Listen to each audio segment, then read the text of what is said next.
Welcome back, my YouTube family. It has been a little bit. Let me explain a little bit what happened. As you can see in this video, a couple of weeks ago I was weighing in the lightest I have been since, I don't know, maybe 2021 at 240. What had happened was I got sick with the neurovirus, so a stomach flu bug thing. That took about a week for me to start eating normally. And then it was about 4 days where I could eat normally. And then boom, I got hit with the flu. And whatever happened in my stomach kind of like re-triggered it. So that was another week where I was not able to eat. While I was sick with the neurovirus, it was only about 2, 3 days where I couldn't eat. I was like experiencing symptoms. But then it took about a week where I could only eat like just basically popsicles, like simple sugars, maybe a little bit of soup, a little bit of bread. Anything more than that, I would just throw up. I would get horrible stomach cramps and I would throw up. And then I got the flu, which is, not a stomach thing, it's like whatever, the head. And I felt very fatigued, very lethargic. But whatever that stomach thing happened, it wasn't as bad as the neurovirus, but every time I ate anything significant, I would get horrible cramps and throw up again. So this timeline, basically from my last video, that was about 3.5 weeks where I could not eat, I could not train. So I lost like 20 pounds. On that last video, I weighed in at 258 in the morning, and then I got all the way down to 240. So it's been about maybe 3 weeks since I've been back, and it's been 3 weeks that I've been back, and I've been eating a little bit more. I'm up to about 249 pounds in the morning. I feel pretty good. I feel like my strength has come back, so I'm just, I'm still a bit lighter. I think that 258, honestly, probably a little bit of water weight or something like that, so I'm not too concerned with that. But, still impacted me. And it took about 3 weeks for me to kind of get back to my strength I was at prior to getting sick. And that's kind of where we are at right now. So I'm going to take you guys through week 1 in this video, the first week back from being sick, and talk about kind of the plans, some of the troubles I've been having coming back. And this is all in preparation for the Arnold. Where we have World Amateur Strongman Championship at the Arnold. I'll be competing in the 120 kilogram class, so that's about 265 pounds or under, and go over my training a little bit, what I'm thinking, how I'm feeling. So again, just to reiterate, this week I'm about to go over was the first week back. So I hadn't been training or anything like that. This is probably about 3 or 4 days where I was able to start eating normally again. All right. I've squatted over 750 pounds. I've benched over 500 pounds numerous times. And I've deadlifted over 750 pounds. All right, first session back is squats. I hit an RPE 677, 3 sets of 3. It was 585, 635, 635. Now, I only weighed in about maybe 242 to 243. I did have a couple days where I was eating and drinking normally before I hit this session, but I mean, it's not like I gained a bunch of weight back. And I was pleasantly surprised with how this weight moved. My all-time max was 760, and this is 635, and that is about 83% of my max.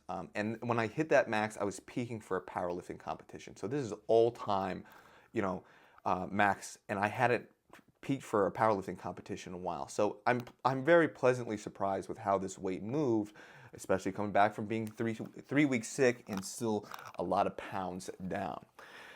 But that brings me to talk about weight cutting. Obviously, you don't cut weight for 3 weeks, but weight cutting, water manipulation, and how that can affect your strength.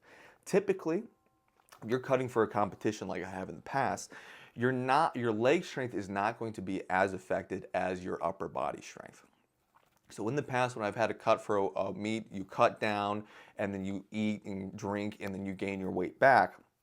That water manipulation, it doesn't take too much away from your leg strength, as we can see here. Again, down a lot of pounds, haven't been eating and drinking for the past 3 weeks, and my leg strength is still pretty good. But it will affect your upper body strength, which we're going to see here soon with the day 2 log press. So what I should have done is what I did. What I should have done for my log press is which is what I did on my day 1. After those squats, I was kind of feeling some weird discomfort, pain into my SI joints, so I just stopped there. I'd hit the squats, some hamstring curls, and that was it. As an athlete, you have to know when is discomfort, you can push through or manipulate, and when you just need to go home. And I was feeling some weird SI pain, so I just went home. I had some sandbag loads to do, but it was not the right move. On the flip side of that, on the day 2, I was feeling pretty good. I was feeling energized, but I should have just took into factor that I was sick for 3 weeks, and my upper body strength was definitely affected. I hit 337 for log press PR before I got sick, and now coming back, I was struggling to hit 287. As you can see here, the press, I kind of locked it out for almost a second, but I lost stability, and I shouldn't have done that. I should have done very simple progression. I should have just went, maybe 267 or something like that. Hit very solid reps and then move on from there. Really sticking to what the RPE is, which is based on feeling. It's not based on percentage, right? In the back of my head as an athlete, I'm thinking, oh, I only have so many weeks until the Arnold, and I got to prep, I got to make up for lost time, which is just not a good factor to be thinking in, because really your body can only train what the body has there to train, right? So I should have been doing 267, maybe 277 as a top set and left it there. Instead, I try to force myself with 287. And you're going to see on week 2 being back, I do the same thing, unfortunately. It is me not being a good athlete, and I need to hold myself to a better standard of truly just following how my body feels, and again, being a good athlete. You can see here we hit 247. This move is a little bit better, getting a couple reps in. I did not like how I cleaned that first rep, so then I went into the second clean, and then I went into the repetitions. Again, this just felt heavy. Not training for a little while, it just felt heavy. This was a pretty good weight to get the reps in, though, and I should have been smarter with the top set. All right. After those logs, this is day 3, doing some chin-ups. 110, just getting rep work in with 110 pounds. I think we got 8 repetitions in. Yeah, solid work, Again, I've done more weights, but I'm not too upset. Sometimes a lighter body weight can help with chin-ups, but that's usually if you decrease fat, not just lose a bunch of water. After that, we move on to the last day of the week. So this would be day 4, not the last day of the week.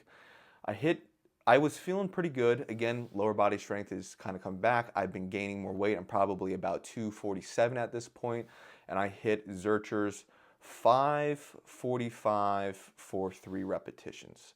Solid. It was just some solid work. Feel really strong, really powerful. The limiting factor for me on the Zerchers is really more the stability of the bar in my elbows than it is necessarily the strength of my legs, right?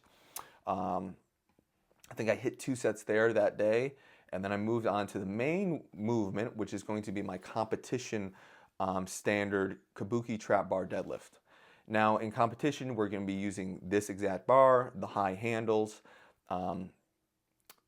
The heavier weight is 850 for however many reps you can get.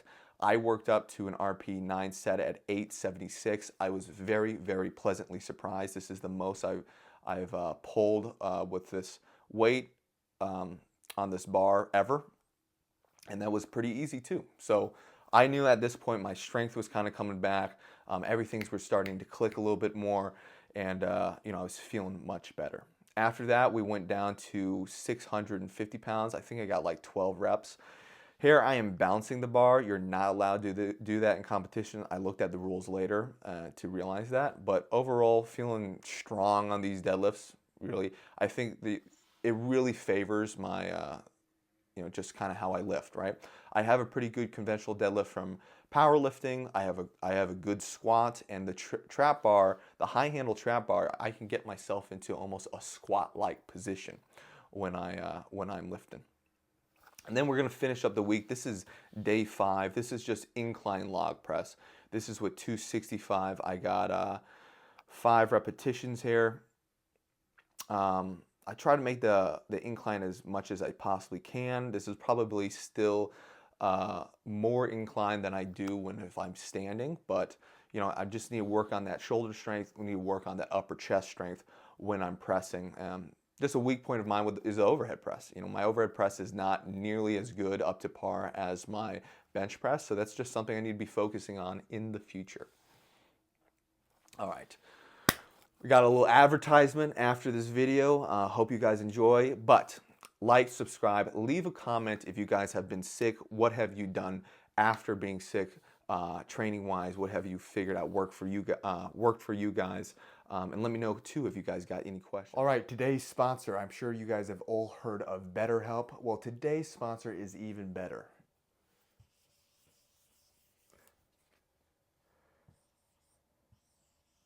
It's no help.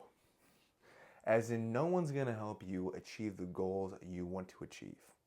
At the end of the day, it's you, all right? You are the one who has to put in the work.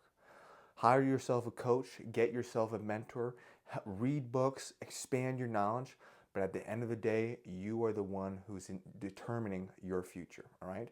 If you're looking for guidance, if you're looking for guidance on your fitness journey, if you're looking to become bigger, stronger, and better, please reach out to me at tankstrengthcoaching.com and let's talk, all right?